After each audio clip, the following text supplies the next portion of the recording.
Hello everybody, welcome back to another video. I'm hoping you guys are all having a fantastic day.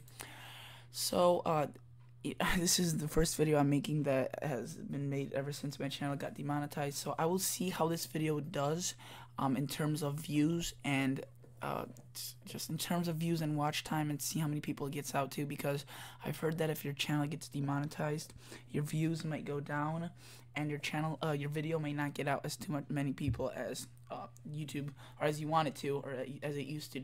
So we'll see about that, but you could support this channel by subscribing. You could still subscribe to this channel.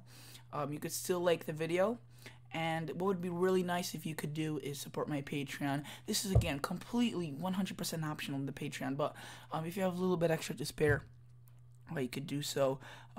Completely optional. I'll leave a link to it in the description box below. You are going out of your way. You are a super duper fan if you donate anything or become a Patreon. I still love you whether you're not a Patreon or not.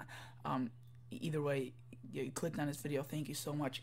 Another thing, I'm sorry, I'm just kind of a little talking, but other thing I'd like to ask is, if I were to maybe make my merchandise, you know, maybe make t-shirts, hats, I don't know, with my logo, with, you know, something, weather, you know, something little, you know, anything, a thunderstorm, something on a t-shirt. Would you guys buy that? Would you guys buy my t-shirts? And I'll pull a survey up. It will shit up here in the right hand corner of the video, the upper right hand corner. It will pop up, pop up right now. Alright, yeah, and click on that and take the survey. It'll be a yes or no, and yeah, consider doing that. Also, if you can't find a survey, just comment down below, basically saying I will support you. No, then don't. You know, completely fine. Either way, I'm just kind of curious to see. So we'll just talk about see, this is the thing, I'm still using Tropical Tidbits, but I will ask Levi, or Levy, yeah, I think Levi runs this page. I'll ask him if I could use his website, because I think that's why he got copyrighted. I don't think it's him that you know, put this on me. I doubt it. I think it's the AI that does this. You know, YouTube claims that it's a team of highly trained specialists, which is absolute BS. It's basically AI robots that does this. They look over, scan the channel, they see websites like this, they see me using this website repeatedly, they're like, nope, this channel's gone. So I'll email him and ask him if I could do that, but don't give him any hate for this, because this is 100% not his fault. So let's just go into this video. So we see with this, we see a big storm right now going on in the west, bringing snow, rain to the higher elevations. The snow, obviously, the lower elevations, rain. And then we see this a piece of this storm move out into Nebraska, South Dakota, Iowa, Illinois, and you know, maybe reach the Chicago area. If you know, fellow Chicagoan, further south you go, the more snow you will get. Indiana seems like a fairly good place for snow, Ohio as well, but this weekend and does not produce much. However, guys, the big system is right behind it. That's where all hell breaks loose. I couldn't find a better word for this. We see this storm quickly intensify. There's going to be strong winds with this. I'm not too sure if there are going to be blizzard conditions like there was with that one winter storm. Forgot what its name was. It was a storm that went up, basically up through here, dropped blizzard conditions across Minnesota, Wisconsin, northwest Iowa, northeast Iowa.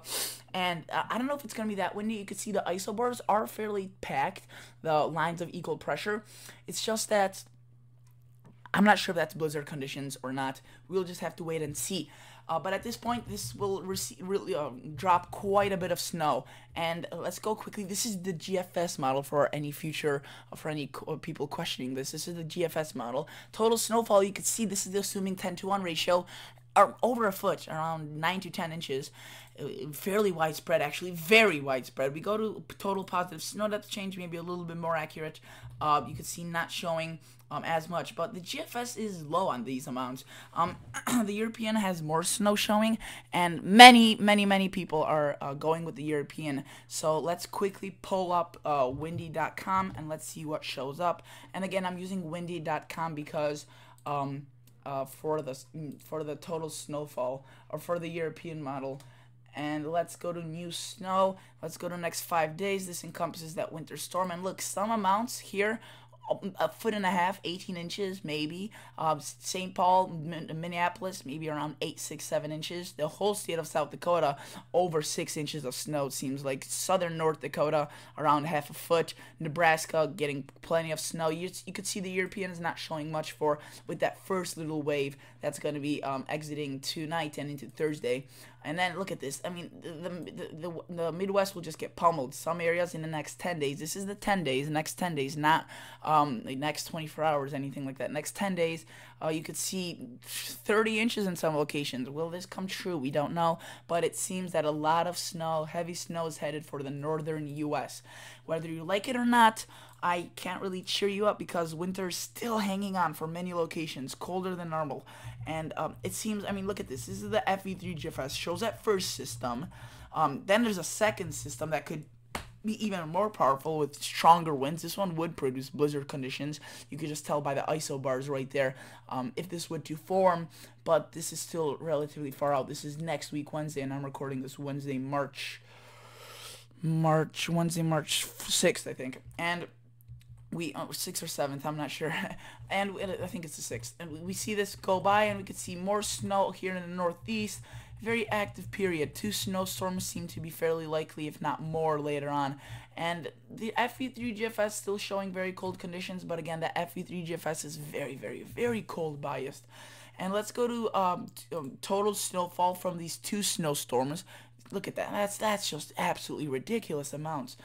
Let's go back and see what the FE3 GFS is showing for that first storm.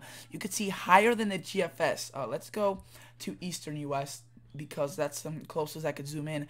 Many counties you could see in over a foot of snow, some reaching that 1.5 foot range, 18 inches plus, though very widespread, 6 inches plus, and has it a little bit further to the south than the GFS, but a little bit even further south than the European model, especially for Wisconsin areas.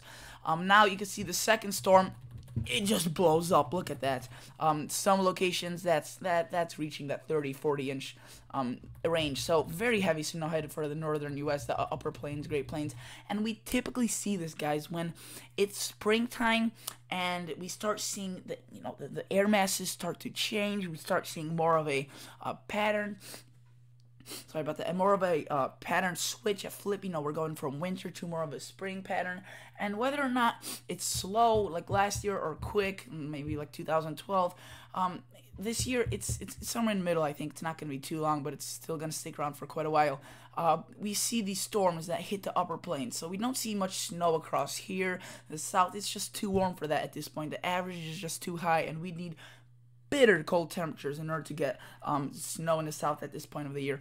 And we could have seen that with that Arctic blast that was occurred a couple days ago, except we didn't have any precip available, so it never occurred. The northeast, we could definitely still see snow in the northeast. That's a possibility. We did last year around this time. There was like 4 nor'easters that slammed, 3 major ones. And then we see the snow, obviously, in the plains. We see these big storms right up through here. We typically see warmer air in the south, colder air in the north. So this baroclinic zone where these 2 air masses meet, we see these storms right in, and they produce tons of snow in these areas. So many locations have already seen a very snowy winter across, Iowa, South Dakota, Nebraska, southern Minnesota, the whole state of Minnesota and Wisconsin. I've been seeing one heck of a winter, and we will continue to add on to that. I mean, as you can see, plus potentially 30 inches according to this. The Canadian model, let's check that out. Relatively similar, showing great amounts, just a little bit more widespread. That's what the Canadian tends to do. Tends to not really localize the heavy snow, but make it more widespread. This is from the first storm. You could see around a foot in the highest locations, if not more. Plus, anywhere in that pink, that's 6 inches plus. And then from that second storm, we see quite a bit of snow. And this only goes out to 240 hours, unlike the GFS, which goes out to about 384. Let's go to the NAM model, and let's see what they're showing. I don't think they take you, okay, they do take you through the majority of the system, but you can see they have it way into northern Illinois. That's most likely not going to happen. The NAM sometimes has trouble, especially in the springtime or fall time. It always shows the snow a little bit further, south, or more mixed in with the rain during the springtime. And during the fall, it shows more of a rainy solution. So, but in general, it does have a cold bias. Let's just time this out with the NAM. Again, I'm still just gonna time this out, even though I don't think the NAM is doing the best job with this system. Especially because it's showing snow in Illinois, northern Illinois, which this system will just not produce in those areas. So we see that again, that first band of snow get out Thursday morning. It will affect your maybe Thursday afternoon commute. The NAM's doing a fairly good job, but again, the European model, guys, remember, it does not show much snow at that first wave. It actually shows it further to the south, and around 3-4 inches, but very localized, and I'm not buying really the European model. But you can see it does bring snow to some areas in northern Illinois and mainly central Illinois, but some area, maybe getting to southern Wisconsin and into Iowa, Indiana. Generally not a lot, and as you can see, it quickly weakens as it gets out there. So let's go to precip and moisture, total snowfall, and we see not a lot. Again, maybe something what the European model is showing, potentially up to 4 inches in those areas, but generally a 1 to 2 inch event. And then we see that big system you can see right out come across here. And the highest amounts with this first wave will be across Nebraska. They actually, and South Dakota, they actually, if we go to the National Weather Service, they have a winter storm warning. And don't get deceived, this is not about Winter Storm Taylor or that big winter storm that's occurring in the weekend. It's about that first system that will be occurring, that first little wave that I talked about that will be producing 1 and 2 inches in central Illinois and Indiana. So I want this to load, but something's not really working here.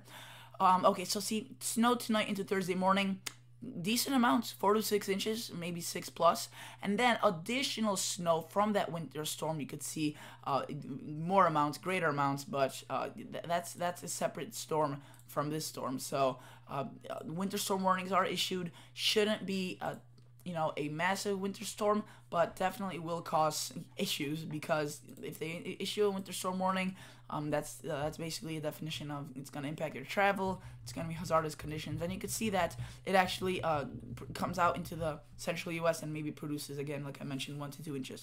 So consider subscribing, consider liking the video, answer the survey if you like me to make merch. That's just, it will take a while, but it's a question that maybe you will want to answer. And consider becoming a patron. That would be really sweet of you, but completely optional. Thank you so much for watching. Catch you all guys in the next episode. See ya.